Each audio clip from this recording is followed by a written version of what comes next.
여러분 안녕하십니까, 김영희입니다. 영상 시작하기 전에 공지사항 하나 말씀드리겠습니다. 이미 댓글로 많은 분들이 말씀 주셨는데요. 이번 실전 투자 교실 여름학기가 이번 주에 시작합니다. 지난주 오리엔테이션 강의에서 처음 여러분들을 만나 뵀었습니다. 제가 그때 말씀드린 방향으로 시장이 흘러가고 있는 것 같습니다. 앞으로도 여러분들께 실질적인 도움을 드릴 수 있을 것 같습니다. 이번 여름학기는 매주 저와 함께 투자하시면서 하반기 조정장에 미리 대비하고 앞으로 이어질 상승장에서 여러분의 소중한 자산을 지키고 성과를 낼 수 있는 포트폴리오를 만들어가는 과정이 될 것입니다. 여러분께 실제적으로 도움이 될 자산운용사 대표들 그리고 핵심 업종 애널리스트 분들의 수업도 함께 진행됩니다. 실전투자 교실에서는 매주 월요일 날 한 주간의 투자 전략을 전해드리고 이번처럼 코스피에 갑자기 조정이 생기면 긴급 라이브를 통해 포트폴리오 리밸런싱도 함께 진행합니다. 특히 실전투자 교실에서 함께 하시는 여러분들과는 매주 온라인과 현장에서 만날 예정입니다. 안정형, 중립형, 적극형 포트폴리오와 함께 월간 자산 배분 투자 전략도 전해드립니다. 지금까지 유튜브를 보며 혼자 투자가 어려우셨던 분들은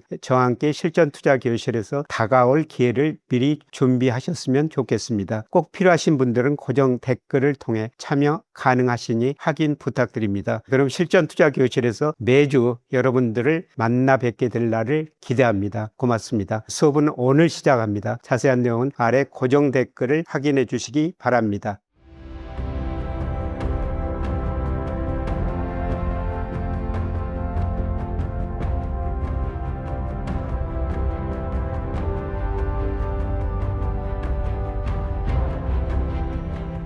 여러분 안녕하십니까. 주가지수 방향을 결정하는 게 경기고요. 변동폭을 결정하는 게 유동성일 것입니다. 그래서 경기와 유동성을 짚어보면서 하반기 특히 내년 상반기까지 주가지수가 어떻게 될지 한번 생각해 보는 시간을 갖겠습니다. 경기를 보는 대표적인 지표가 우리 국가 데이터처에서 발표하는 동행지수 순환변동치하고요. 선행지수 순환변동치입니다. 동행지수 순환변동치는 현재의 경기를 나타내는 대표적인 지표입니다. 그래서 여러분이 이거 동행지수 순환변동치가 올라가면 경기가 좋아진다, 떨어지면 경기가 나빠진다, 이렇게 보시면 될 것 같습니다. 이 그림에서 좀 어두운 부분이 우리 국가 데이터에서 발표하는 경기 수축 국면입니다. 대부분 동행지수 순환변동치가 떨어지는 국면이 수축 국면이라고 볼 수가 있습니다. 현재 동행지수 순환변동치가 100을 넘어서면서 약간씩 증가하고 있습니다. 현재까지 경기가 회복 국면이라는 거죠. 그런데 주식시장은 늘 선행합니다. 그래서 제가 선행지수 순환변동치를 보셔야 된다,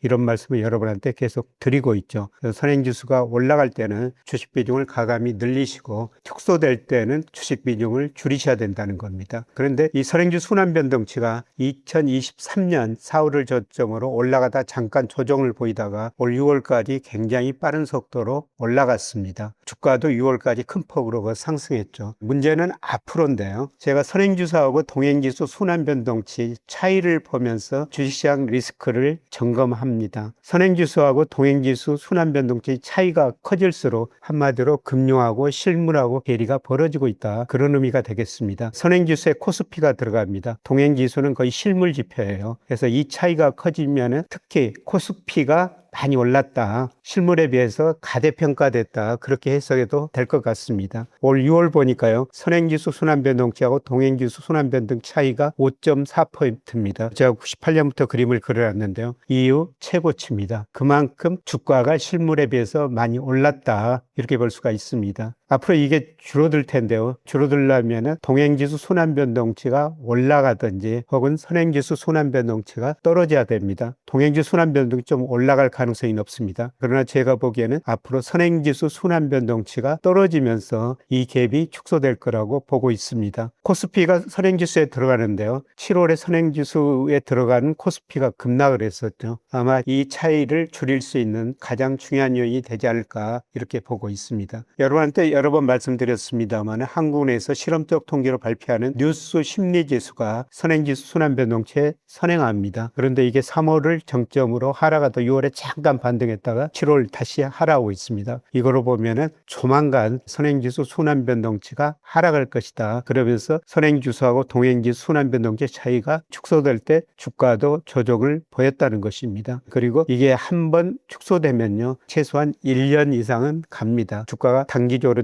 급락했기 때문에 여기서 추가적으로 급락은 하지 않을 것 같습니다. 그러나 상당히 오랫동안 낮은 수준에서 박스권에서 조정을 보일 가능성이 높다, 이렇게 평가할 수가 있습니다. 경기에 비해서 주가 지수가 많이 올랐다, 그거는 증시 유동성이 증가했기 때문이죠. 경기가 좋을 때 유동성이 또 늘어나면은 주가가 더 오르게 됩니다. 대표적으로 유동성을 나타낸 지표 중 하나가 한국은행에서 발표하는 M2입니다. 한국은행에서 신 M2, 구 M2 이렇게 나눠서 발표하고 있는데요. 구 M2는 신 M2에다가 수익증권 이걸 포함한 겁니다. 그런데 이게 굉장히 빠른 속도로 올라가고 있죠. 지난 5월까지 발표됐습니다만 무려 증가율이 11.7%까지 굉장히 돈이 많이 풀렸다, 이런 의미가 되겠습니다. 한국은행이 지난 7월에 기준금리를 2.5에서 2.75%로 올렸습니다. 기준금리를 올린다는 것은 앞으로 통화 증가율이 낮아질 수 있다, 그런 의미가 되겠습니다. 통화량이 많이 늘어나기는 것은 사실입니다. 그럼에도 불구하고 주가는 이런 통화량에 비해서 너무 빨리 올라갔던 것 같습니다. 이 그림은 코스피 시가총액을 M2, 구 M2로 나눈 비율인데요. 2005년부터 장기 평균이 57.6%입니다. 그러나 지난 5월에 무려 144%까지 올라갔어요. 과거 평균보다 굉장히 많이 올라간 거죠. 그리고 7월에 주가가 급락하면서 116%까지 떨어졌습니다. 그럼에도 불구하고 여전히 과거 평균보다는 매우 높다는 겁니다. 돈이 많이 늘어났습니다. 그럼에도 불구하고 코스피는 돈 풀린 것보다 훨씬 더 많이 올랐다는 것입니다. 이 괴리가 좁혀지는 과정이 전개되기 시작하는데요. 물론 시대가 변하고 있습니다. 과거 평균 이하로는 안 떨어질 텐데요. 이제 시간을 두고 평균에 점차 접근해가는 과정이 전개될 가능성이 높습니다. 주가가 그만큼 조정을 볼 수 있다는 것이죠. 증시 주변 자금도 상당히 변동성이 심합니다. 물론 코스피가 선행을 합니다. 코스피가 오르면 고객예탁금이 증가하고 주식형 펀드도 증가하죠. 또 고객예탁금이나 주식형 펀드가 증가하면 코스피가 또 오르는 영향이 있습니다. 올해 들어서 코스피가 급등하면서요, 고객예탁금, 주식형 펀드 급증을 했었죠. 예를 들어서 작년 말에 고객예탁금이 84조 원이었습니다. 그러나 6월에 140조까지 늘어났고요. 그런데 최근 보니까 103조까지 또 많이 위축되고 있습니다. 주식형 펀드도 작년 말 209조에서 6월에 381조까지 정말 크게 늘어났죠. 그런데 최근에 330조 원대로 많이 축소되고 있습니다. 물론 주가가 조정을 보이기 때문에 이런 현상이 나타나려고 보고 있는데요. 증시 주변 자금, 증시 유동성도 그만큼 축소돼 가지고 최근에 주가 하락폭이 또 그만큼 커졌다, 이렇게 볼 수가 있습니다. 사실 절대적으로 올해 들어서 고객예탁금, 주식형 펀드가 많이 늘은 건 사실입니다. 우리가 절대적뿐만 아니라 상대적으로 보셔야 되는데요.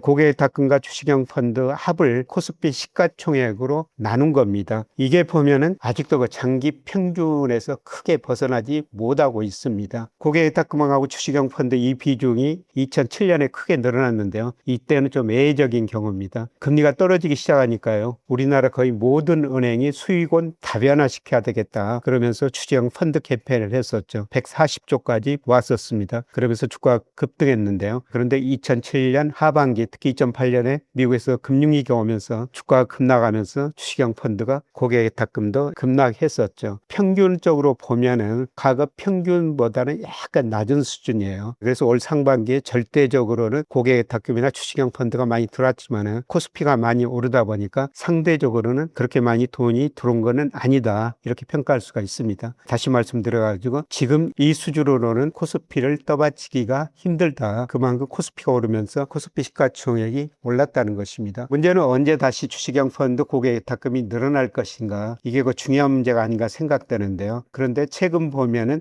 은행 수신금리가 3%대로 올라가 버렸어요. 그리고 코스피 배당 수익률은 1%대 이하로 떨어져 버렸습니다. 코스피가 많이 오르다 보니까 배당 수익률이 많이 떨어졌죠. 결국은 앞으로 은행예금 금리가 떨어지고 코스피가 떨어지면서 배당 수익률이 올라가야지 아마 주시장으로 돈이 들어오게 될 겁니다. 최근에 한국은행이 기준금리 올렸고요. 아마 10월 무렵에 한 번 더 올릴 가능성이 높습니다. 그렇게 되면 은행 수신금리도 더 오르게 되겠죠. 그리고 단기적으로는 배당 수익률이 크게 올라갈 가능성은 낮습니다. 물론 중기적으로 보면은 우리 기업들이 배당금을 더 많이 주게 되고요. 이제 주가가 조정 국면에 들어섰습니다만 주가가 조정을 보이면 배당 수익률이 올라가게 됩니다. 중기적으로 이 차이가 축소되는 과정이 전개될 텐데요. 그러기 위해서는 최소한 6개월, 1년 정도는 기다려야 될 것 같습니다. 그래서 은행 예금 금리가 충분히 다시 낮아지고 주식시장으로 본격적으로 돈이 들어오지 않을까 이렇게 보고 있습니다. 이런 시기가 언제일 것인가 그거는 정확히 알 수는 없습니다만은 올해 4분기부터 은행 수신금리하고 배당 수익률 차이가 지금 굉장히 확대됐는데요. 축소될 가능성이 높습니다. 그리고 내년 상반기 가서는 저는 우리 경제 성장률이 수출 중심으로 많이 둔화되리라고 보고 있어요. 그러면 한국은행이 다시 기준금리 인하할 수도 있고요. 시장금리가 먼저 떨어지게 될 겁니다. 그때 다시 주식시장으로 돈이 들어올 가능성이 높습니다. 현재는 주가지수 방향을 결정하는 경기 선행지수가 머지않아 하락 국면으로 돌아설 가능성이 높다. 그리고 증시 주변 유동성도 축소되고 있다. 그래서 최근 주가지수가 급격한 조정을 보였습니다만은 당분간 추가적으로 아주 급격한 조정은 아니더라도 한 6개월, 길게는 1년 동안 우리 코스피가 조정 국면에 접어들 가능성이 높아 보입니다. 여러분도 선행지수, 증시 주변 자금 이런 것을 계속 보시면서 자산 배분을 해주시기 바랍니다. 고맙습니다.